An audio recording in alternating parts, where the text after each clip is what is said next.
Mulane kesunatane para ulama, para pakar, para intelektual harus ngomong terus. Kebenaran meskipun nggak dilakukan itu harus diomongkan terus. Sekali kebenaran didiamkan, entah itu atas nama liberalisasi atau demokrasi, maka Allah akan mencabut barokatul ardi dan pasti akan terjadi prahara besar, pasti terjadi kiamat. Dan itu na'udzubillah min syarri apa? Kebenaran itu harus diomongkan terus. Kita harus ngomong terus. Saya itu pernah debat kusir sama seorang profesor, pernah debat kusir sama seorang kiai yang tawadhu. Saya bilang gini, seorang ulama itu dono unsur premane, kudu ngomong terus kebenaran. Wes ora ono wong ngandel lah, pokoke ngomong terus. Ora perlu ono wong ngandel, wes keliru lah pokoke ngomong. Begini, saya punya hadis sahih dari riwayatnya Imam Ahmad. Inna Allaha ta'ala la yanzi'a barakatal ardi hatta la yuqala fil ardi lizalim antaz zalim. Allah tidak akan mencabut barakatul ardi sampai di bumi tidak dikatakan pada orang zalim antaz zalim. Sekarang begini misalnya, contoh paling mudah yang kita mendapat berkah. Contoh paling mudah kita mendapat berkah dari contoh ini. Sebetulnya atas nama etika Jawa, etika Jawa. Kita nanti tonggo lonte, iku sawangane secara etika wis urusane dewi-dewi. Ora usah mbok omongno iku lonte, sundel, sembah kon. Tapi barokahnya kebenaran bahwa orang nakal harus kita katakan sundel lonte. Itu kelontean dan kesundelan akan tabu terus selama orang masih ngomong untuk lonte itu sundel, untuk orang BTS itu lonte atau sundel. Artinya apa? Orang masih jijik atau merendahkan derajat mereka yang berprofesi sebagai lonte atau sundel. Dan ini baik bagi agama, bagi keberlangsungan moral. Karena masih ada yang menjijikkan proses-proses yang salah. Meskipun kita sebagai ulama, sebagai tokoh masyarakat, tentu mereka kita kasih ruang taubat. Juga kita kasih hak-hak sebagai martabat, sebagai manusia. Tapi kita tetap akan bilang bahwa itu namanya lonte, sundel atau apa.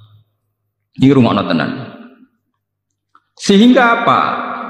Dengan posisi masyarakat yang merendahkan derajat atau yang berprofesi lonte, orang inginnya itu dagang secara baik-baik. Orang inginnya jadi PNS secara baik-baik. Orang inginnya dapat uang lewat ternak secara baik-baik.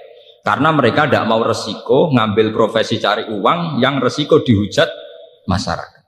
Baik. Bayangkan nanti mungkin di era anak cucu kita, orang yang lonte, yang sundel dibahasakan itu hak asasi. Sehingga orang mungkin generasi anak cucu kita sudah tidak ada istilah lonte sundel. Setiap perilaku sosial dianggap hak asasi. Dan itu awal dari tidak ada agama.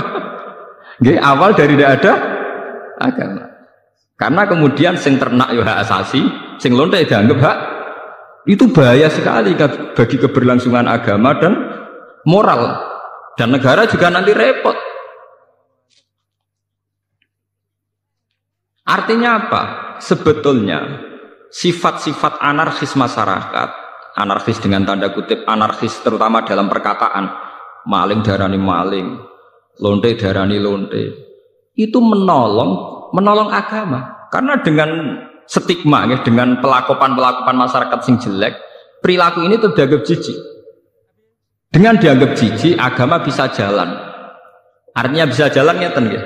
Karena si A yang lonte itu dihujat masyarakat, yang lain-lain nggak pernah ingin cita-cita jadi lonte. Sehingga masyarakat akan, bahkan mungkin anaknya lonte sendiri, karena tahu nasib ibunya dihujat, juga bercita-cita tidak jadi lonte. Coba kalau tidak mendapat hukuman dari masyarakat, ibuku begitu juga tidak ada apa-apa. Paham ya? Makanya lonte dan apa akan subur di masyarakat yang sudah tidak peduli dengan nilai-nilai ini. Misalnya di kota-kota besar atau di kawasan lonte. Karena sesama lonte saling tidak mengatakan tabu. Makanya aman. Dari itu pulau terkenang hadis riwayat Ahmad. Allah tidak mencabut barokatul ardi. Sehingga orang-orang zalim tidak dikatakan antas. Itu bahaya sekali kalau kita sudah tidak peduli terhadap itu. Nah, risalahnya Allah kepada Nabi Muhammad itu yang penting bahwa benar dikatakan benar, salah dikatakan salah. Tidak harus gol. Tidak harus apa? Gol.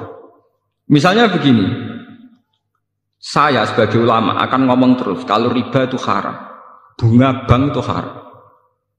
Meskipun pakar-pakar ekonomi, pakar perbankan akan mengatakan hil sing mustahil sebuah sistem keuangan tanpa nopo? Tanpa nopo? Bunga, tanpa bank. Itu muhal. Tapi kita sebagai ulama harus ngomong terus, riba itu haram. Saya tuh pernah ketemu sama orang yang membidangi perbankan. Pak Bah, saya akan ngomong terus kalau bunga itu penting karena itu harga mati dalam sistem perbankan. Ya saya bilang, saya akan ngomong terus kalau riba itu haram sebagai konsekuensi bahwa ulama harus mengatakan kalau riba itu haram. Tapi kan gak realistis, ekonomi itu tidak jalan kalau tidak ada riba. Ya saya bilang kemelaratan itu akan jalan terus selagi yang kaya masih menghisap yang miskin. Ya itu memang saya akui akibatnya ya begitu ya sama. Artinya ya. Tapi kita akan menjadi bodoh ketika pakar-pakar ekonomi mengatakan tidak ada bunga maka tidak ada perbankan, ekonomi macet. Kita seakan-akan bodoh dan kalah. Sebetulnya mereka yang ngerti kok dengan sistem bunga maka akan terus terjadi penghisapan yang kuat sama yang miskin.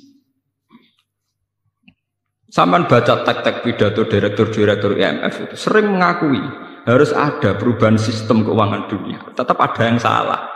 Karena berkali-kali IMF itu kalau jadi dokternya negara yang kolek tambah parah. Tapi kenapa kita selalu ngaku apakah? Makanya kalau setuju wonten riwayat hadis dan ini sahih, idza dzaharatil fitanu wal bid'u falyudhiril alim ilmahu.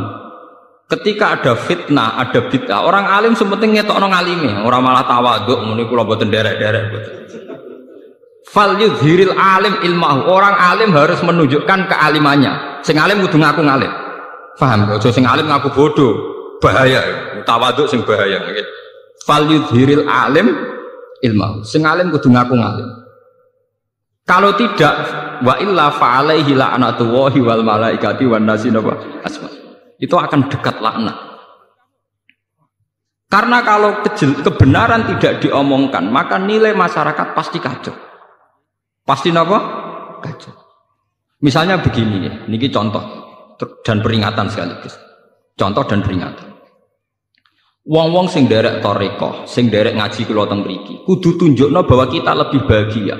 Haram ke melok toreko nek ijek kesak-kesik, ijek mesombat-sambat ra di dhuwit. Dosa gedhe. Elek-eleki toreko. Kowe sing ngaji ning kene kok ora iso seneng yo haram. Elek-eleki wong ngaji. Kula dadi kiai mergo ora entuk gaji tetap kok susah, iku haram. Elek-eleki kiai. Kenapa saya mengatakan demikian? Begini masalahnya. Seperti tadi yang dikatakan MC saya berkali-kali ngomong. Orang di kafe cari hiburan itu biar seneng. Orang main gitar di jalan-jalan biar asik. Kebenaran akan kalah saat pelaku kebenaran tidak pernah asik. Sementara pelaku kebatilan enjoy-enjoy saja. Akan menjadi trauma sosial ini. Nanti orang-orang seneng kebatilan, loh aku ning kafe enjoy, kowe melok toreko untuk apa? Harusnya kamu bisa jawab, aku yang untuk asik. Basiku baik kue, basik kendi. Sebab itu orang-orang toreko, orang-orang soleh itu dididik ala bizikrillah ya tatmainnul qulub. Kalau hati mereka bisa tenang pakai gitar, pakai hiburan, kenapa hati kita tidak tenang saat ingat Allah Subhanahu wa Ta'ala? Maka susah itu bagian dari keharaman. Termasuk sesuatu sing dina'udzubillahi kanjeng Nabi. Setingkat kekafiran, kemusyrikan dan kemaksiatan. Termasuk susah juga haram. Haram. Nabi itu inna aktsara ma bihi ma yasta'idzu bihi Rasulullah Allahumma inni a'udzubika minal jubni wal kasali wal husni. Jadi susah termasuk tersangka. Sesuatu sing ista'adza minhu Rasulullah sallallahu alaihi wasallam. Ya Allah, saya minta dilindungi dari rasa takut, malas dan rasa apa? Gelisah. Susah kriminal. Piye wae santri mari gak menarik di mata masyarakat. Kiai juga profesi yang tidak menarik cara masyarakat. Masalah pelakunya kita gak enjoy. Kukur gak jelas. Angger ketemu tamu PNS enak ono jenengan gajine tetap. Kula mboten jelas. Kula mangani wak pitik beda ono manakipan kan. Siapa yang ingin berprofesi yang nasib percontohannya kayak itu kan? Lho kula nu termasuk kiai sing ora tau susah. Niku akeh sing gawok. Gus jenengan dadi kiai pewe detok penang. Kula nu malah walian banyak guru-guru yang sowan saya padahal PNS. Gus kula penayem kok jenengan. Padahal mereka digaji tetap lho PNS. Iku sowan kula kepengin ayem kaya kula. Saiki walian kiai kepengin ayem kaya napa? PNS. Enak jenengan Pak PNS gaji tetap. Nah kula niku mboten tetap, ngenteni wong mati. Niku kula duwe cerita, bapake niku mudin. Mudin itu tukang rumah wong mati. Anake mondok teko. Angger teko tak pondok agak di duit. Itu nggak menjaluk duit, ora ono wong mati.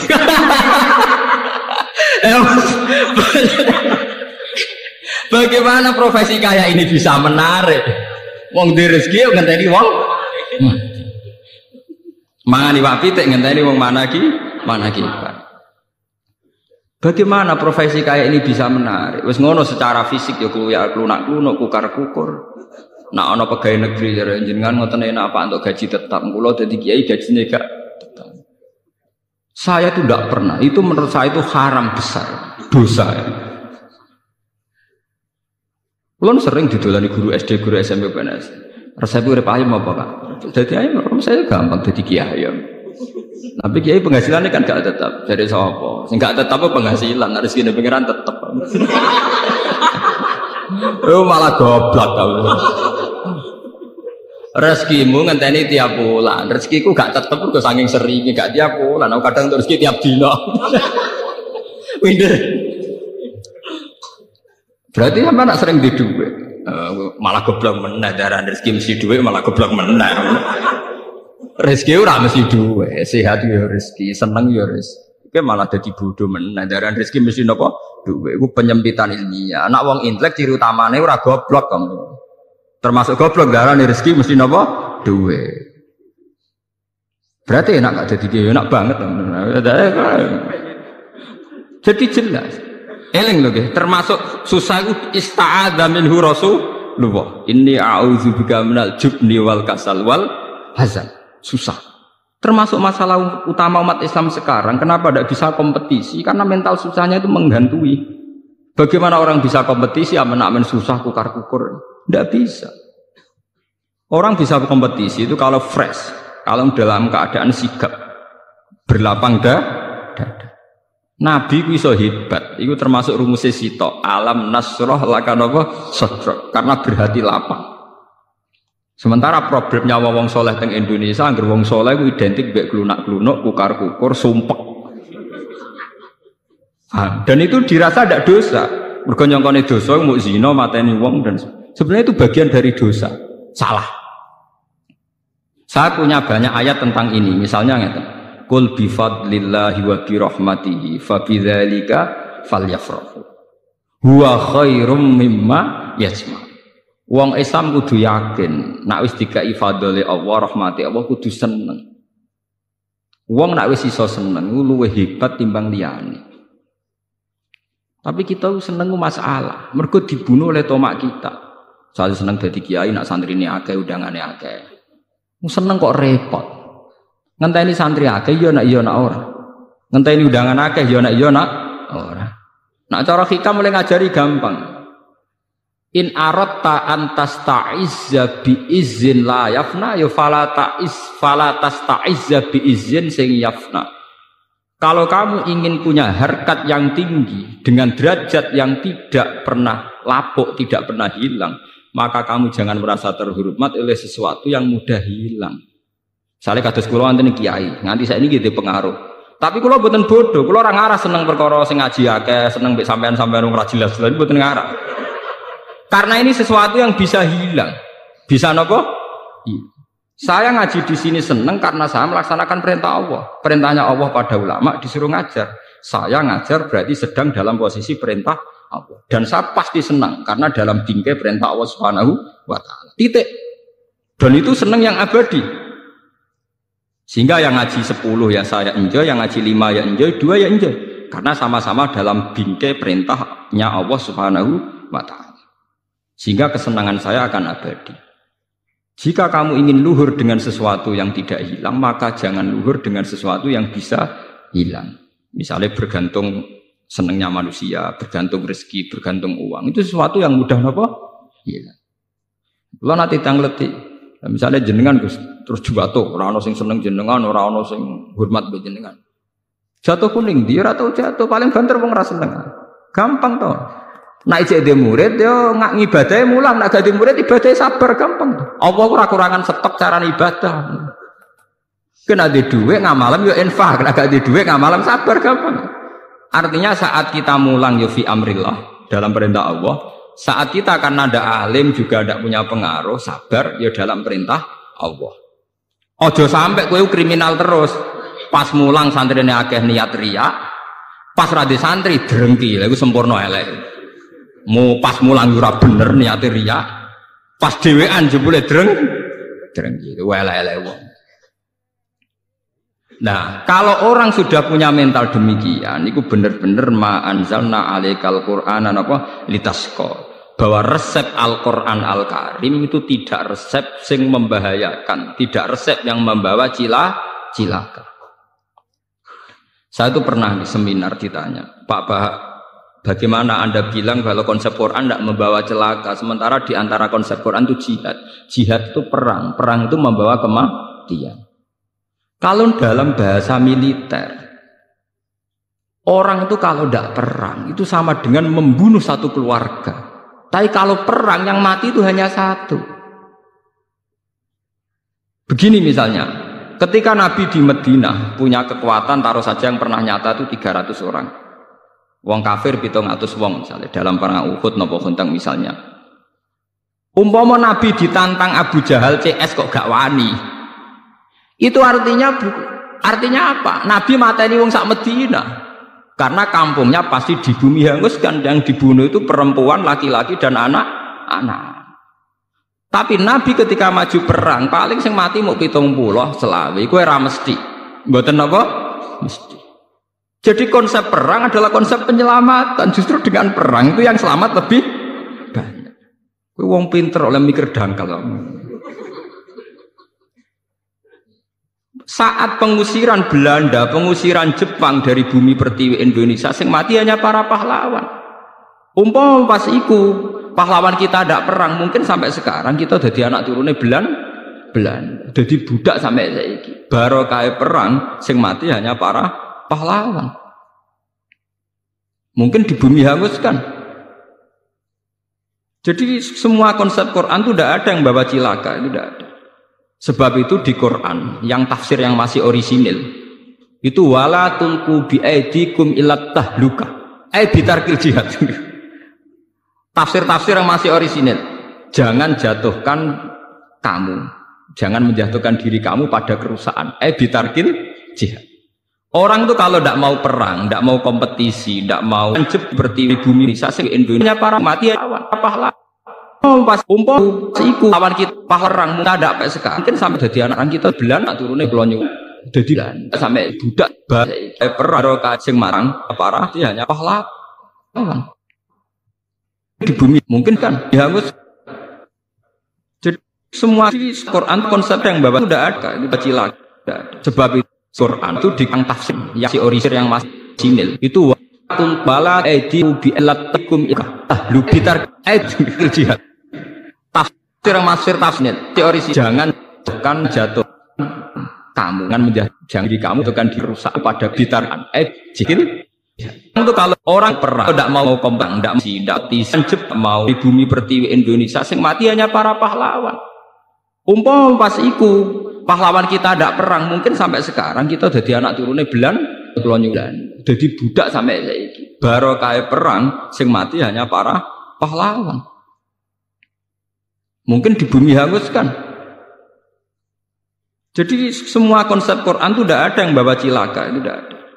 Sebab itu di Quran yang tafsir yang masih orisinil itu wala tulqu bi aidikum ilat tahluka bitarkil jihad.